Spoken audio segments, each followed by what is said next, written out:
Entrepreneur Show, le rendez-vous des entrepreneurs.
J'ai aussi vu des discussions qu'il y avait par rapport à la culture et la manière dont on devait considérer l'utilisation de l'espace avec les moderne. Et en utilisant aussi des expertises des architectes, nous avons aussi vu des échanges qui ont parlé de différentes technologies de recyclage qui pourraient permettre de pouvoir mettre des matériaux qu'on a générés dans d'autres circonstances, mais les utiliser comme étant des matériaux. Et bien sûr, les jeunes gens qui sont venus avec des outils qu'ils ont créés, pour lesquels ils ont eu des brevets d'invention, notamment des machines à pouvoir stériliser les équipements médicaux, des améliorations au foyer pour faire du sport. C'était beaucoup de choses qui ont été contribuées. On a parlé aussi de ce qui nous concerne, de ce qui est télécommunication, de ces opportunités-là. Je pense que la semaine canadienne a été remplie d'informations, elle a été très réussie. Et je pense que la prochaine édition va peut-être accorder plus de temps, de sorte à ce qu'on puisse entrer en profondeur sur encore un peu plus d'expérience. Et sur les initiatives privées, c'est vraiment une différence on ne sait pas quoi faire avec ça. Et on apprend quand même qu'il y a des gens qui n'ont pas grand-chose pour se font des petites entreprises. Et des fois, vous avez des projets de millions avec peu d'argent, il y a des gens qui se font des entreprises avec amour. Et moi, ce que j'ai appris en fait, de consommer local et encourager les autres à les faire. Ça a été vraiment difficile. Un message que vous pouvez lancer à tous ceux qui vont vous suivre? Je pense que l'initiative de motiver les jeunes, de créer des entreprises, on a un problème aujourd'hui de gouvernement. Il y a plus de jeunes qui font les demandes d'emploi. Il y a que les étudiants puissent correctement les faire les données. Mais si vous avez un centre d'emploi quelque part, le centre là a produire quelque chose. Et la dame qui a expliqué, qui a commencé avec le pâte d'arachide, il a bien dit qu'il a acheté 4 papayes et un peu d'arachide. Aujourd'hui, il a produit plus, même pour l'exportation. Donc ça, c'est vraiment nous qui avons des enfants. Apprendre aux enfants, même si on avec le jeu qu'ils ont, ils peuvent produire les faire sécurité parce que chacun a quelque chose en lui qu'il aime et qu'il veut faire. Et cette histoire-là, ce n'est pas seulement le bureau. Merci beaucoup.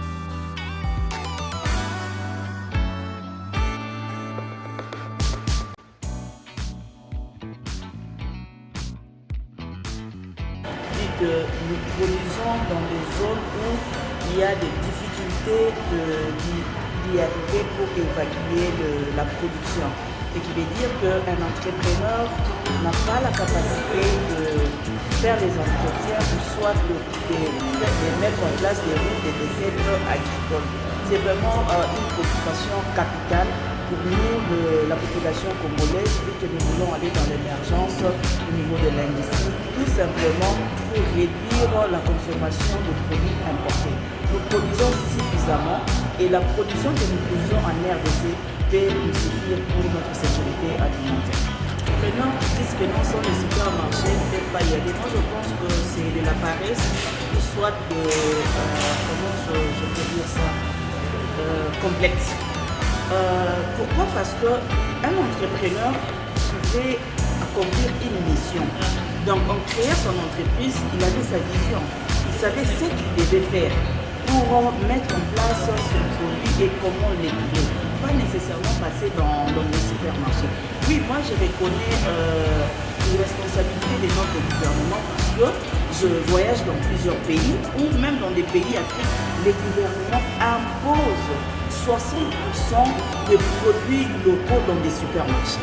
Mais par contre, ici chez nous, c'est 90% de produits importés dans les supermarchés. Et les 10% qu'on doit prendre, c'est vraiment avec des conditions énormes où on vous fait marcher.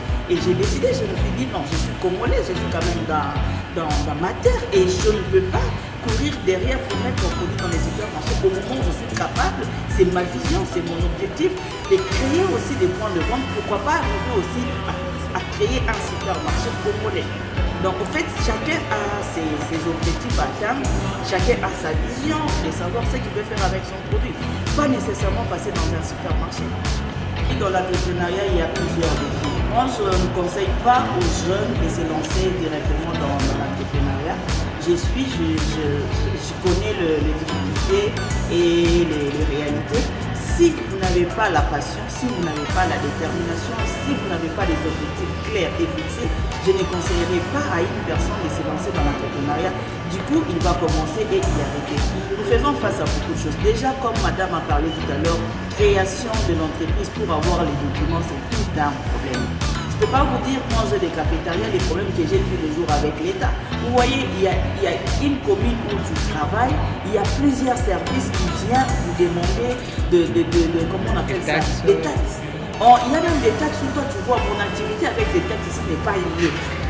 Vous me posez même la question, pourquoi moi je suis dans les cafés, vous venez me demander les taxes pour le tourisme, qu'est-ce que moi je fais avec le tourisme? Une question à un document qui date de plusieurs années.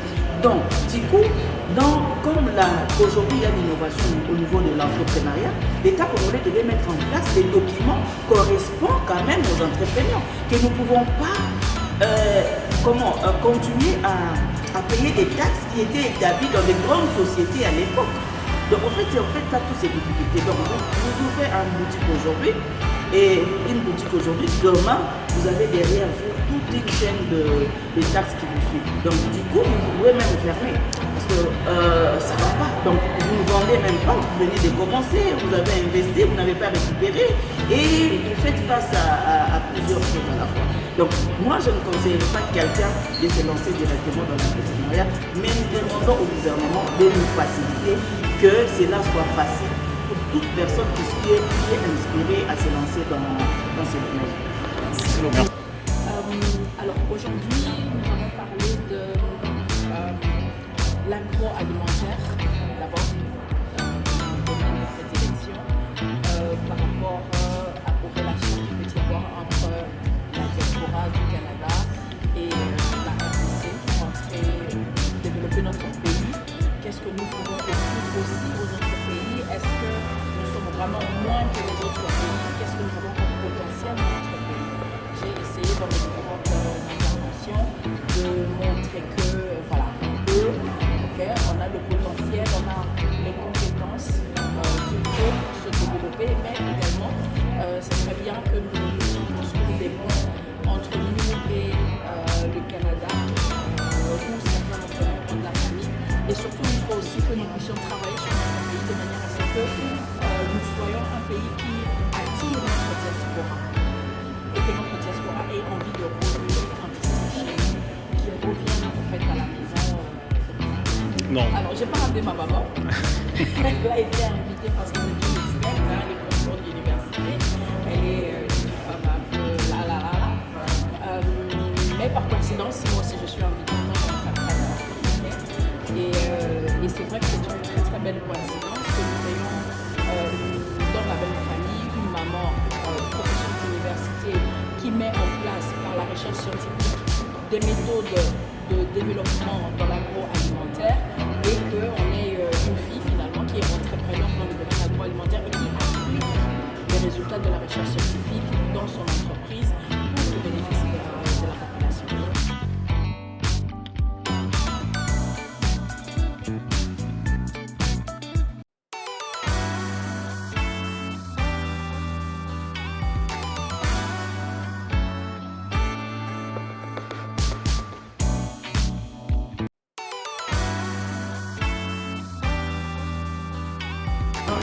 À Kinshasa, l'objectif principal, c'était vraiment de changer la manière de voir les jeunes, l'état d'esprit, le mindset, l'état d'esprit.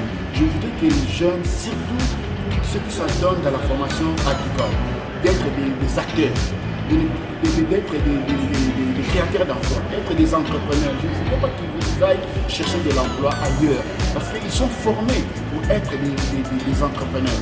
Je suis venu avec cet état d'esprit pour leur donner les outils qui peuvent les accompagner pour être très pratiques sur le terrain.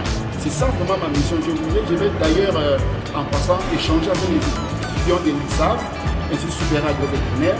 Dans mon speech, dans mon atelier, je leur parlerai de comment créer une entreprise, quel est l'état d'esprit qu'il faut avoir, quel est le mindset qu'il faut développer. Cet atelier c'est aussi organisé vers le Congo central à l'Institut supérieur agrovétérinaire de Mbanzangou. Donc ça tombe vraiment bien la question parce que c'est ça vraiment l'objectif pour lequel je suis venu à Kinshasa, en même temps participer à la semaine canadienne et aussi animer ces deux ateliers d'échange de mon expérience et surtout conduire et former les futurs ingénieurs, les futurs agriculteurs et les conduire dans un état d'esprit de création d'entreprise. L'entreprise, c'est les jeunes qui sont dans ça, que les premiers bailleurs des entreprises, ce sont les familles, ce sont nos amis. Et une fois maintenant que nous avons une taille minimum, nous pouvons venir voir à la banque, ouvrir déjà un compte, parce que je pense que toutes les banques de la place, je ne vais pas parler de l'économie, ouvrent des comptes à partir de ce compte-là, et la banque, qu'est-ce qu'elle regarde? Votre régularité de fréquentation. Je mets de l'argent, j'ai eu un historique, et à ce moment-là, il faut m'asseoir. Et pour des femmes, là je parle de banques avec le programme pour des femmes qui ont déjà un portefeuille assez conséquent, qui ne sont pas dans les produits de transformation de la vente de leurs produits. Les programmes de l'école sont là, on les écoute, on a mis jusqu'à $50 sans garantie pour qu'elles puissent être éligibles. Et il faut partager cette information. C'est en ce sens que je viens partager cette expertise en tant qu'entrepreneur et aussi en tant qu'administrateur de banque, de dire que c'est pas vrai que les banques ne donnent pas, les banques nous donnent, on connaît parce que l'argent de l'argent de et on est prêt à financer des professionnels dans tous les secteurs d'activité, si et seulement si ils sont formalisés. Et aujourd'hui, je pense qu'il faut venir dans ce genre de conférence, il faut entendre ce genre de personnes qui sont réelles, qui travaillent en RDC, qui sont des vrais masterclass, qui vous aident à justement développer vos business. Et on ne va pas devenir des millionnaires, ça ne se fait pas par des règles. Il faut mettre les mains et les pieds dans la crâne.